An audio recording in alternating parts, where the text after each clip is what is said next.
The Scream Kings are in no way responsible for any encounters with the paranormal, extraterrestrial abductions, eldritch insanity, hauntings, curses, hexes, demonic possessions, cryptozoological sightings, or any loss of sleep that may result from listening to this podcast.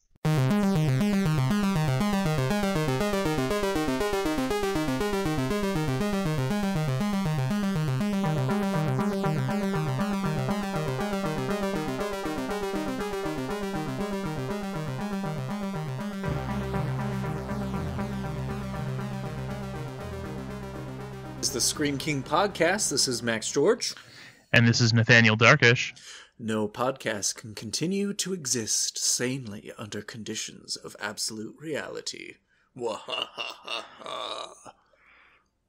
Maniacal laugh? Oh, goodness. If you know from just that statement what we're talking about today, I give you like 500 horror points. Yeah, Haunting of Hill House. Or I thought it was the Hill House Haunting for a good while.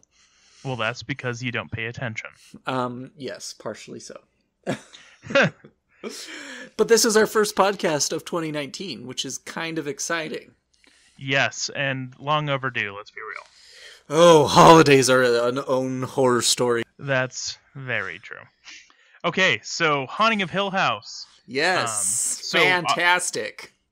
Yes, and so obviously we're going to talk about the Netflix series, which was, of course, run by Mike Flanagan as showrunner / main director. But we're also going to talk about everything else Haunting of Hill House, because it's something that I don't ever want to shut up about, because Haunting of Hill House is one of my favorite books by one of my favorite authors. And yeah. And let's be clear that when we say we are going to talk about everything else, we mean that you are, because I am dumb and have only watched the Netflix adaptation. So I will be joining our listeners on this horror journey of a lifetime. And to be clear, adaptation is probably the wrong word, as you will soon learn. I feel like you have some statements you want to dive into, so I will not withhold your desire to do that. Okay, well, so let's talk about The Haunting of Hill House. Okay, so The Haunting of Hill House is a novel written in 1959 by the impeccable, amazing, incomparable Shirley Jackson. Hey, look, there's the name Shirley. That's not a coincidence. So, Shirley Jackson, I'm just going to give a little bit about her before I launch into her very, very awesome book that warrants all of the illustrious praise that it receives from people like Neil Gaiman and Stephen King. But Shirley Jackson is, in my opinion, one of the greatest writers of all time. She is a brilliant writer of horror and a lot of psychological fiction. There's a lot of mental illness in her work. There's a lot of mystery and intrigue. And the way that she writes is just... it's something else, guys. She is able to inject her prose with this beautiful, compelling language that's also very simple. It's not overdone and flowery. She gets her point across. Her dialogue is perfect. Her characterization is brilliant. Most of her books are pretty quick reads. Haunting of Hill House is about 250 pages long. That's kind of typical for a lot of her books. And regardless, she just jam-packs them full of awesomeness. So Haunting of Hill House is probably her most well-known work. Probably second most well-known would be We Have Always Lived in the Castle, which is my personal favorite by her, but Hill House is a close second. This might be a stupid question, Nathaniel, but is she still alive? Is she kind of a modern author? No, so she was mostly present in the 50s, and then she died in 1965. So she's been out of the picture for a while. Unfortunately, the world is a less rich place because of that, because let's be real, I mean, two of her books are just two of the greatest books ever written, ever, by anybody. So... you are fangirling hard right now. Well, I stand by that because Shirley Jackson is who I want to be when I grow up. Not Stephen King? Who are you? And what have you done with Nathaniel? Shirley Jackson can write circles around Stephen King, and Stephen King would tell you that. Holy shit. I don't know if I've ever thought I would hear you say something like that. Okay, I'm listening now. She could make Stephen King her bitch. Woof! All right, okay. Everyone, we are praising Satan and saying vulgarities. It's going to be a good episode. So Shirley Jackson wrote The Haunting of Hill House. And so The Haunting of Hill House is a book that came out in 1959. It was a finalist for the National Book Award when it came out. And as I kind of referenced, it's widely considered to be one of the greatest horror novels ever written. And basically the idea came from Shirley Jackson hearing about a group of psychic researchers who were studying an allegedly haunted house, and it kind of found out that like a lot of their reports and findings afterwards were kind of bland and uninteresting, and so she's like, well, what if I took that and like actually like did something cool with it?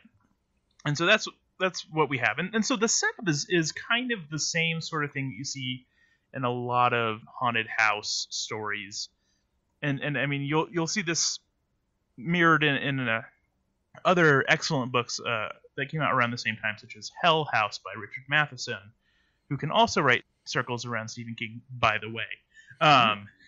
But the basic premise is there is a professor who hires a bunch of paranormal people, like people who are known to have psychic abilities or have had experienced psychic phenomena, to go and investigate a haunted house, one that's widely considered to be a haunted house, and just kind of see what happens and take notes and try to investigate it for a set period of time.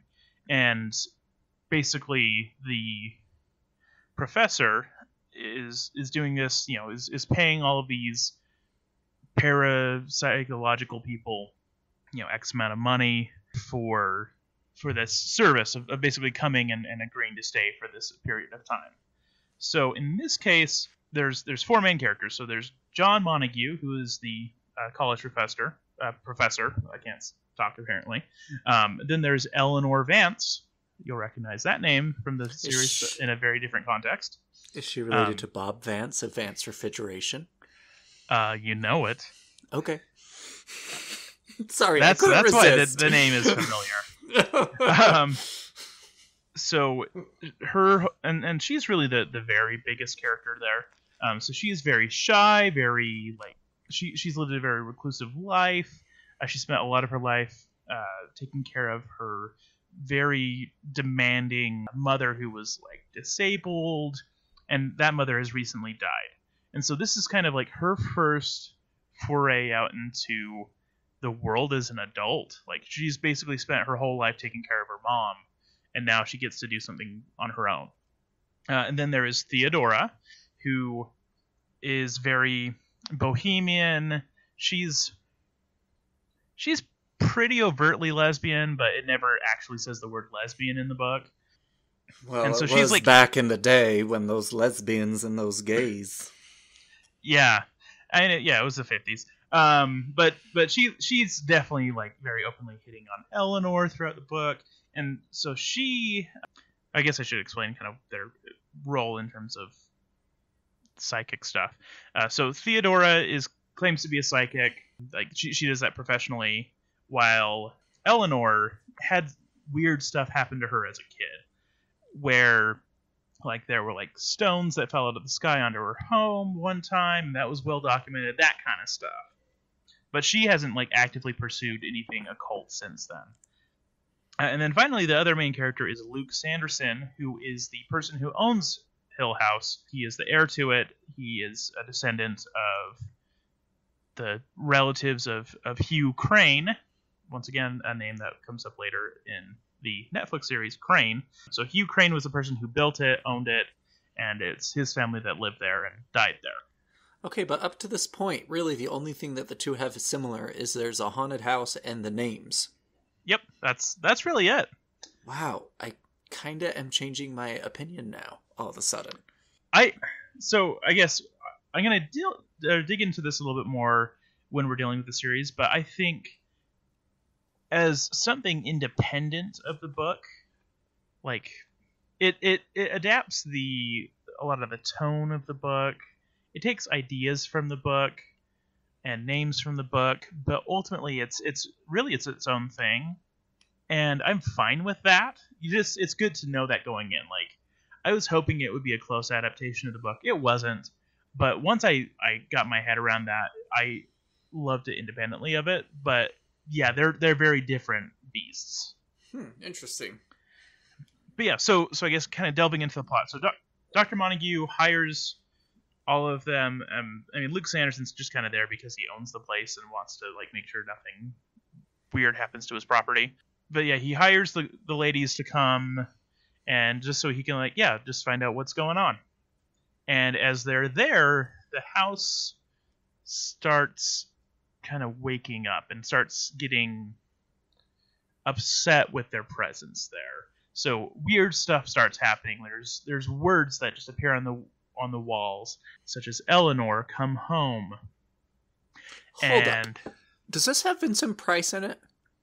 No, you're thinking of House on Haunted Hill. Okay. House on Haunted Hill, which is a totally different thing. Okay. I was just about to have my mind blown. So, continue. No, but there was a movie around the same time, but it's different. I'll get into that in a second. But yeah, so the other cast members, there's the Dudleys, who are the caretakers. That's the same. But they won't really stay on the property very long. They won't stay there after night. And so the house, basically, while they're there, weirder and weirder things starts happening. There's weird noises at night, such as like crazy knocking on the walls, and yeah, the writing. There's all sorts of crazy stuff that happens, and usually Eleanor is experiencing stuff while the others are kind of oblivious, and then they'll come in and like find the results of that. It mostly is targeting Eleanor as kind of its victim, but not so much even a victim. It's like the house has this kinship with Eleanor. It's inviting her to stay there because it recognizes something in her that it sees in itself. And I can kind of get that feel from the Netflix version. Yeah. It's almost like the house is sentient in a way. Yeah, and I would argue that the house in the Netflix series ends up being, as it goes on, kind of more and more of like, hey, it's just full of ghosts, and the ghosts are all doing different stuff, and they kind of work collectively, but also work as individuals. While I would argue that in the book and in at least of the first of the two films, it's kind of just an evil house. Like, there might be ghosts there, but there might not be. Like, the haunting is the house itself. It's there's not so much an outside spectral force there. There's not a demon. There's not ghosts necessarily. Right. It's that the house is just an evil thing, which is really cool and kind of refreshing for the genre, honestly. But yeah, so it sees something in Eleanor, and it keeps reaching out to her. And at first it's that, she keeps getting scared, but she starts to recognize some sort of kinship in its kind of loneliness and in its I don't know, just the things that it's experienced. I mean, basically the house has been full of death and grief, and that's what her life has been full of. And so they kind of connect with each other in this weird way. And so when the words Eleanor come home appear on the walls, it's like it's inviting her to join the rest of the house. And so, yeah, things just get more and more heated. There's a lot more tension. There's consideration and debate of whether they should leave, that kind of stuff. And then finally, the other characters are starting to suspect that Eleanor is losing her mind, or that maybe she's possessed, or something along those lines. And so Dr. Montague and Luke say that she has to leave, and so they force her into her car and tries to get her to leave, and then she floors her car into a big tree and dies. The narrative kind of has a statement that then kind of makes it unclear as to, okay, is she just a disturbed woman who committed suicide, or was her death at Hill House basically because the Hill House would not let her leave because it needed her to stay with it? Yeah, so nothing like the Netflix series. No, I mean, there are definitely marked similarities, but there's a lot of different stuff too. So like I said, it's an extremely tight book. Like it's very short, only 250 pages, and man, it is a ride. Yeah, it for sure sounds like it. And I honestly, from hearing that and understanding that clearly the Netflix series is nothing like that, the Netflix series still is quite the ride. Like, oh yeah. Regardless if it's an adaptation or not, if it is still conveying that sense of excitement and kind of adrenaline, I think it does it justice in maybe a way that's not identical to what the story is portraying, but still in a very positive light. Yeah, and I mean, there's a lot of stuff that they do kind of pick straight up from the book, like the design of the house. I mean, so the book talks about a lot about how like the house, none of the angles are quite like 90 degrees, but like everything is off ever so slightly in a way that's very deliberate and like makes you feel a little disconcerted no matter where you are in the house, no matter what you're doing, just simply from the way it's designed. But like a lot of the specific set pieces are the same. Like there's the iron stairs in the library that ends up coming up in a few scenes. Like the grounds are very similar. And even just like the history of the house itself, where it was built for by this rich guy for his bride, and his bride didn't even see it. Like she died on the way there. Like a lot of that is referenced or is directly in that Netflix series, but it's kind of to serve different ends in the series ultimately. Oh yeah. Well, that's interesting. So, I mean, obviously the story is hugely popular and hugely well done, where it's caused 2 movies, if I'm not mistaken, and then this now Netflix series. So, obviously this is a very beloved story in the horror world. Oh, yes. Like, I mean, if you ever look up, like, top 10 lists of horror novels and things like that, this almost always is in the top 2 or 3, like, period. It's very well loved, and for good reason. Yeah. And I guess I'll just talk a little bit about the 2 movies, and then we can move on to the Netflix series, if that sounds good to you. I came to Hill House to find the key to another world. Both of the film versions are just called The Haunting. The first one came out in 1963, and the second one came out in 1999. The first one is a good movie. It actually does a pretty solid job of adapting the book. It follows the story almost beat for beat. The acting is pretty solid. It's not like perfect with the acting, but it's good. The special effects are pretty cool. The house looks awesome. I really enjoyed watching it. I saw it for the first time about 6 months ago, and I loved it. It's definitely an older horror movie that, in spite of being rated G of all things, is actually like pretty chilling, and just it works. It's black and white. It was definitely competing with Vincent Price movies and stuff of the day, but it kind of knocks it out of the park in terms of being an adaptation from that period of time. Now, the 1999 film is something of a giant dumpster fire. That's Hill House. It's perfect, isn't it? I can't necessarily discourage one watching it because, good heaven, it is an entertaining dumpster fire. So it came out in 1999. It was rated PG-13. That one stars such well-known people that you would know, such as Liam Neeson as the professor, Catherine Zeta-Jones as Theo. Oh boy.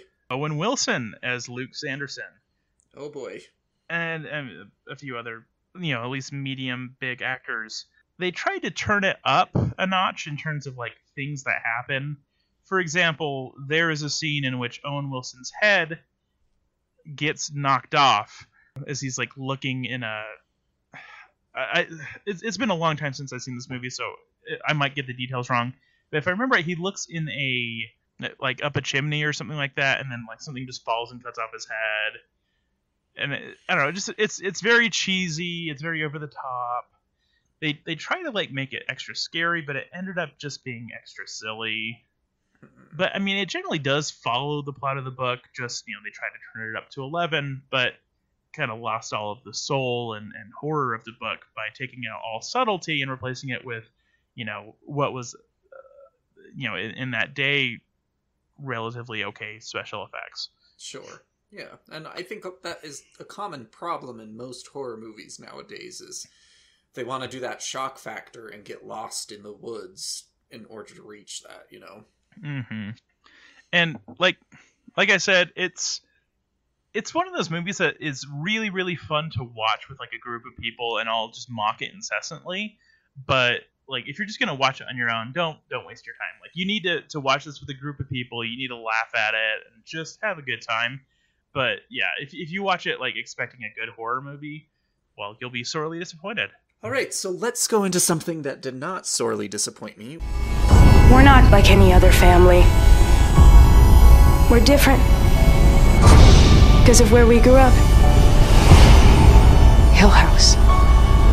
The Netflix version of this story, which is amazing. Netflix is killing it lately with their own produced stuff. It's amazing what they have been able to produce. I have to agree. By and large, I've been really impressed with a lot of the horror that specifically has come from Netflix recently, and I'd say this is probably my very favorite example of it. Yeah, so for me, again, I had no idea the Hill House story, so I kind of came in it blind. And there were some points that after watching, it really kind of stuck with me. And again, I've mentioned several times in the podcast that those kind of horror movies that stick with you after the fact are my favorite and really a testament to the caliber of the show / movie. I don't know about you, as far as scare factor, did the Netflix version get under your skin at all, Nathaniel? Yeah. I would say the ways that it got under my skin were kind of just in the like honest horror of like loss and dealing with like a death or dealing with things like suicide.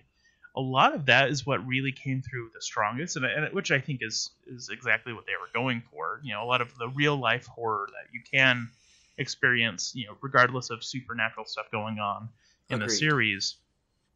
A lot of that is what hit home the hardest for me.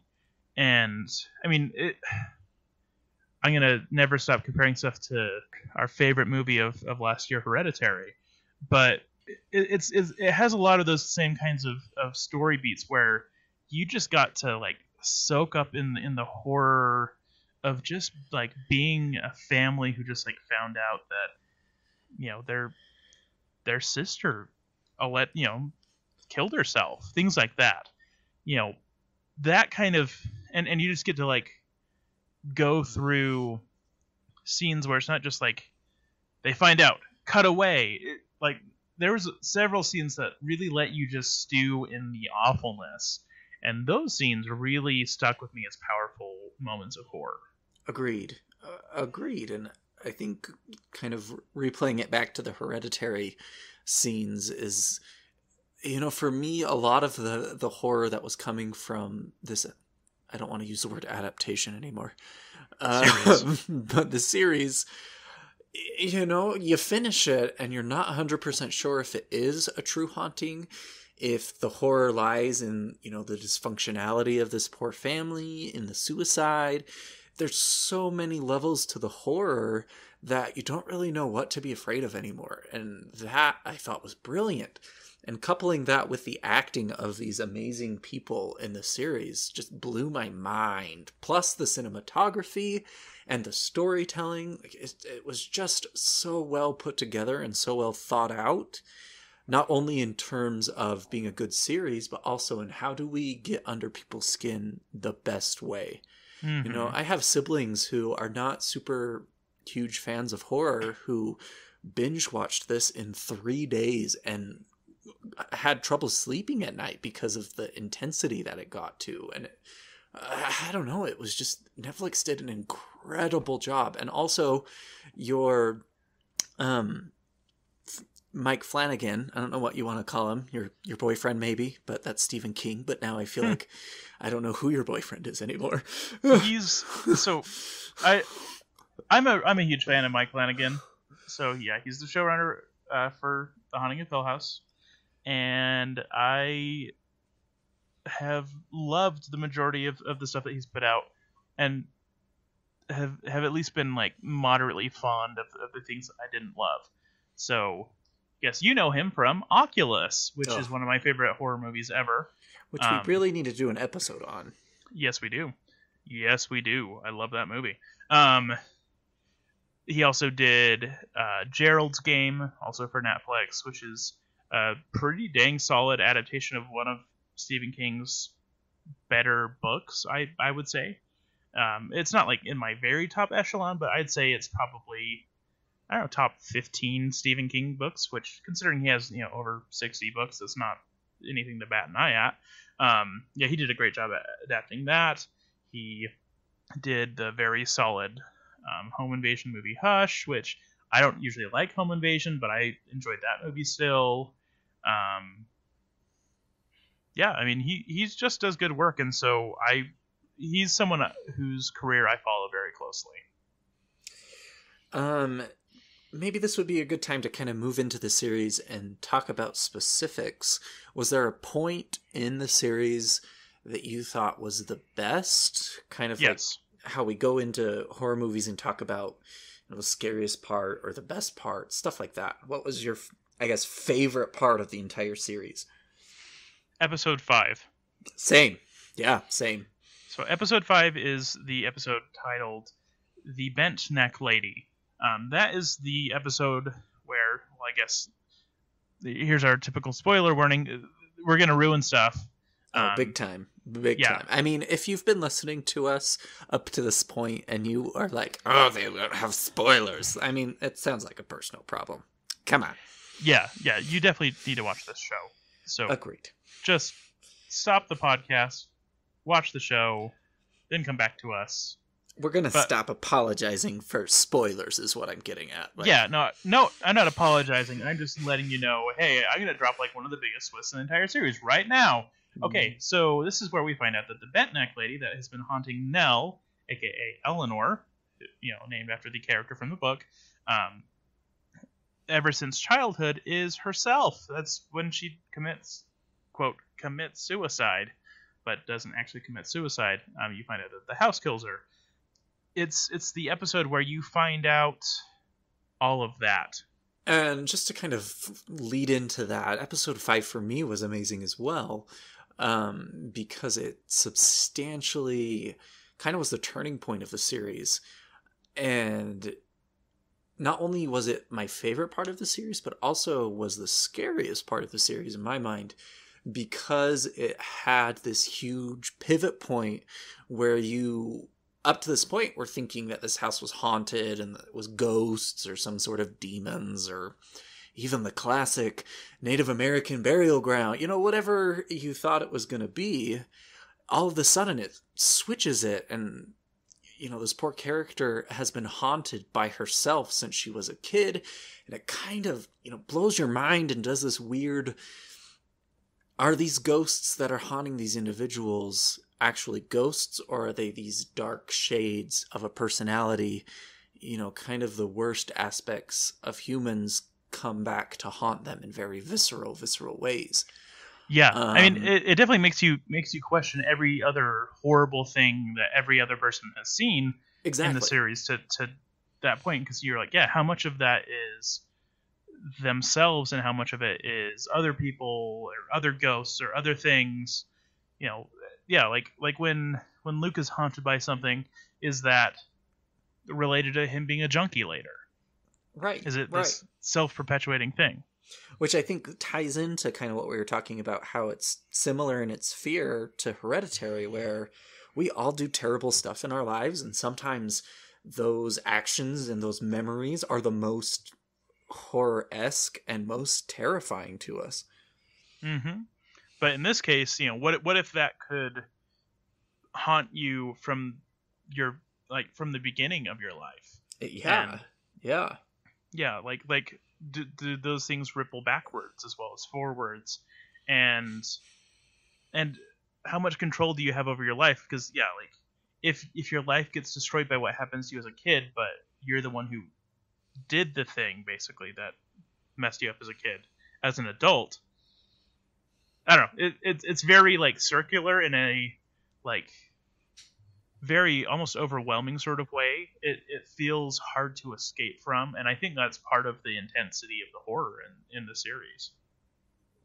Yeah, absolutely. And for me, I have very few negative things to say about the series, but one of them was the first 5 episodes. While they're really, really well developed, cinematography is great, the acting is incredible. At times I was checking my Netflix to see, okay, let's kind of get to the action a little bit quicker here, and I felt like the pacing seemed to be a little slow at some parts, not all. And once episode 5 hit, I was in it for good. There was no looking back. There was no, leaving this series to be left in the graveyard of the queue of my Netflix. That for me was the true moneymaker for the series of, this is not your average horror show. It's not your average horror series. It changed the game. Yeah, that episode, more than anything else, really made everything click together, and made it so every time it did something that you've seen before, everything that is like a little bit horror tropey, a little bit haunted house tropey, anything like that, like it didn't matter because it had that greater level of gravitas to it, because Agreed. You knew this thing, and I think it was brilliant to put that revelation in the smack dab in the middle of the series. So 5 out of 10 episodes, because it made you almost want to start over again and look at it through that lens, which added that much power to everything that happened before, and then everything that happened afterward. Like it just you couldn't stop. You had to finish it like within 24 hours of watching that episode, because you're like, well, if I don't finish this, I'm going to lose my mind.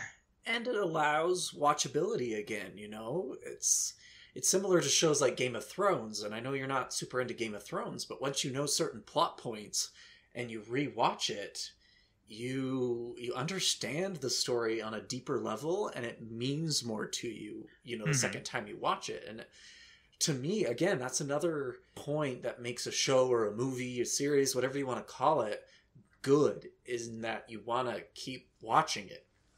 Yeah, and so, and kind of going along those lines, something that we talked about before we started recording was how the series does a lot with a mystery plot. You're trying to understand what's happening and why it's happening, and a lot of the horror comes from that. But kind of at that midpoint of the series, a lot of the mystery is stripped away, and instead you're just left with horror. Of okay, now we have to deal with all the repercussions. Now we have a lot of the ingredients. Now we get to find out what this recipe really is. Agreed. So should we move into our crowns and screams? I want to talk about a few other aspects of the show before we dug into how we would rate it. Sure. So I just kind of want to talk about how the story is set up, just because I think it's fairly unique. Now, obviously, it has the past and present storylines, which are a big part of how it goes. Just kind of flipping back and forth between, hey, here's this family when they're all kids, and then here they are as adults dealing with a lot of the repercussions and fallout of the things that happened. Aspects of the story kind of get told to you in small chunks. It takes a long time for you to know exactly what happened to their mom, because a lot of the stuff that you see when they're kids, might be creepy, but it isn't full blown haunted house stuff yet. We've talked about this before, like with demonic possession, how there's the kind of little precursor events, and then there's the full blown demonic oppression. It kind of mirrors that in a way. Totally. And so a lot of the story, at least for those first 5 episodes, with them being kids, yeah, you only see the precursor stuff, and then you see them as adults kind of dealing with like fallout, and you're trying to understand, okay, so what happened that messed them up so bad. But I love how it combined that with also individual perspectives of characters. That, you know, episode 1, it was Steven, and then Yeah, Steven. episode 2 is Theo, and episode 3 is Shirley, and I might have mixed up Shirley and Theo's. Yeah, episode 2 is Shirley, episode 3 is Theo, episode 4 is Luke, episode 5 is Nell. And so you get, you know, each sibling's perspective kind of all leading up to Nell's death in very unique ways that really give you so much more information about everything. And I love that, the way that it was broken up.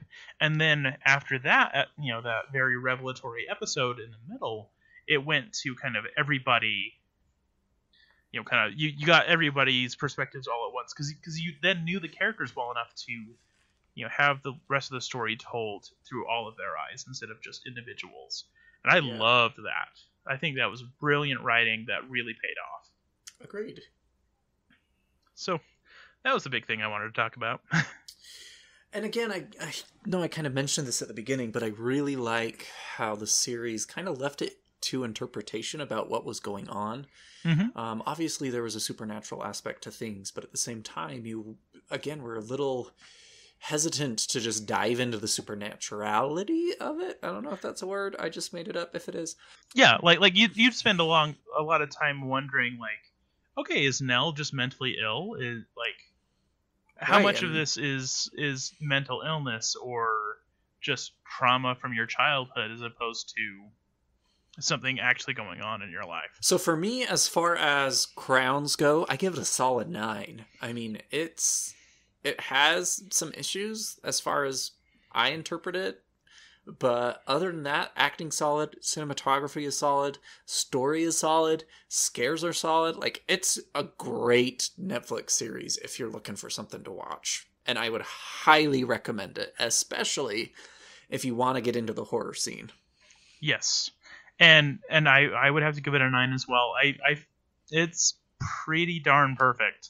My biggest qualms with it, honestly, like the only thing that keeps me from giving it a 10 is the final episode kind of ends up being a little hunky-dory, everything's good. But I'm going to talk about in a second, after I talk about Screams, about how maybe it isn't quite as happy of an ending as everyone, as it lets you first or believe it at first glance, at least. For sure. As far as Scream goes, I thought it had some really good scares, but it kind of came and went. It wasn't... There were a few episodes that really stuck out with me. You know, episode 5. I thought Theo's episode was really creepy. I really liked the ending.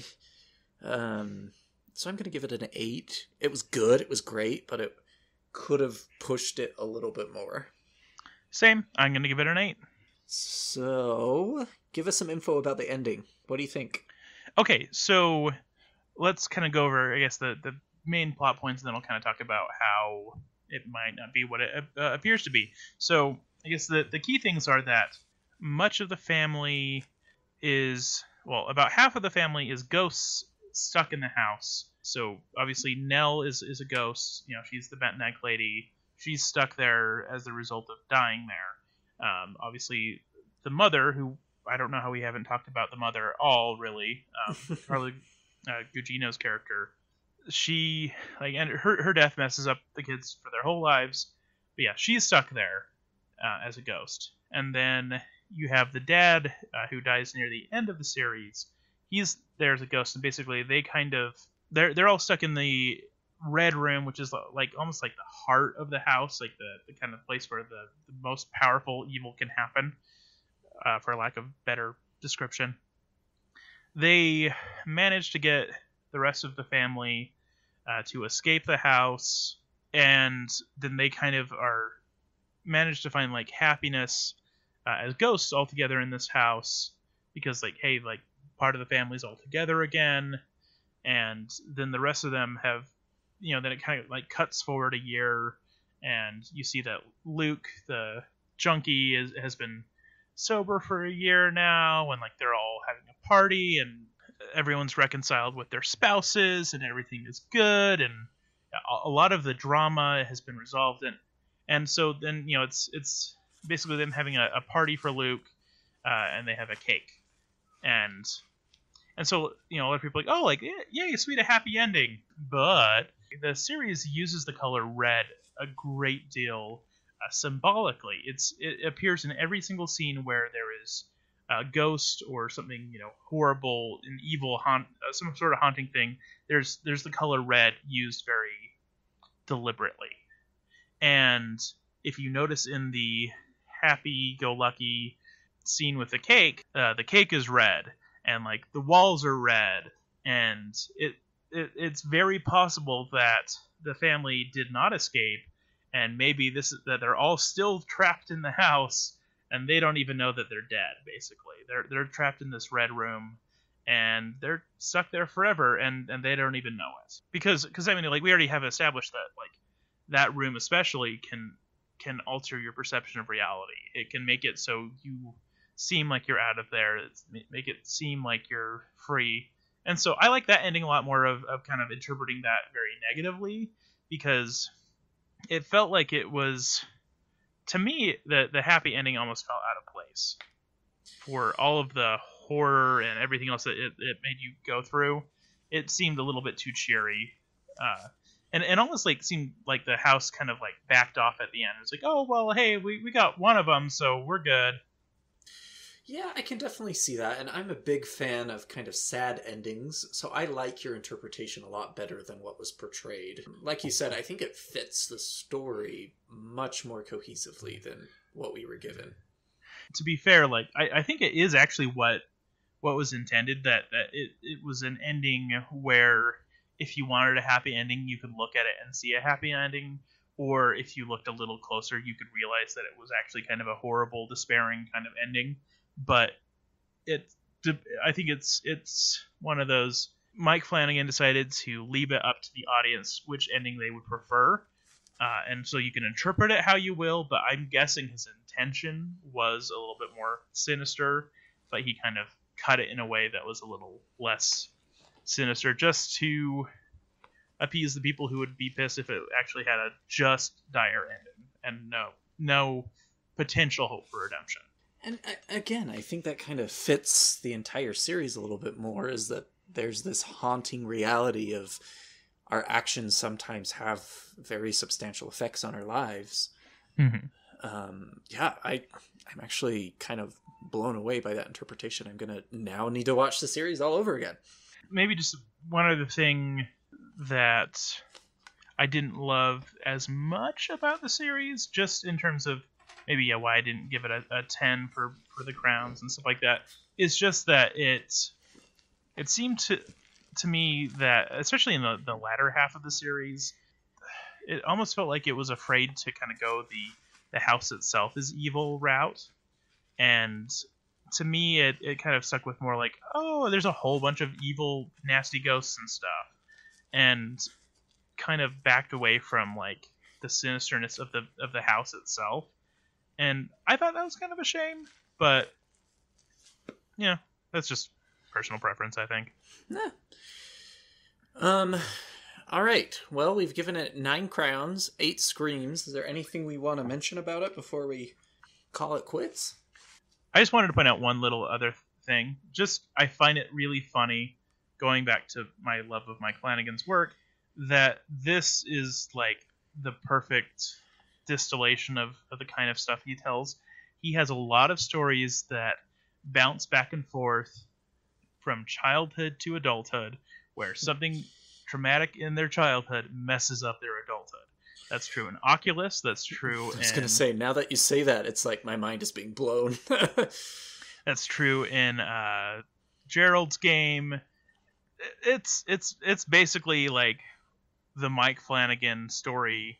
And he's gonna directing Dr. Sleep, which is the sequel to The Shining, where the child from The Shining has all of that horrible trauma mess him up, and it really ruins his life as an adult. And then he has to like learn to be like an okay person and like try to proceed forward from that in spite of all of the messed up crap that he had to deal with as a kid. So, hey, it's exactly the same thing again. So I just find that really funny, and I wanted to mention that on the podcast. Huh. Interesting. I'm now going to be jaded for the rest of my life anytime I know he is directing something. Well, I get excited because he does a great job with cinematography. I mean, and a lot of the people he works with are awesome. I mean, I really like Carla Gugino, who was in a few of his works. I think she's really a solid actress. Of course, Kate Siegel, who is his wife, is in all of his movies. She's like the creepy mirror lady in Oculus. She's Theo in this. She's the main character in Hush. So, I don't know. I think he's a really skilled horror filmmaker who has some great people he works with. So I'm always excited whenever I see that he's working on a project. I mean, Oculus and Gerald's Game are some really, really good production.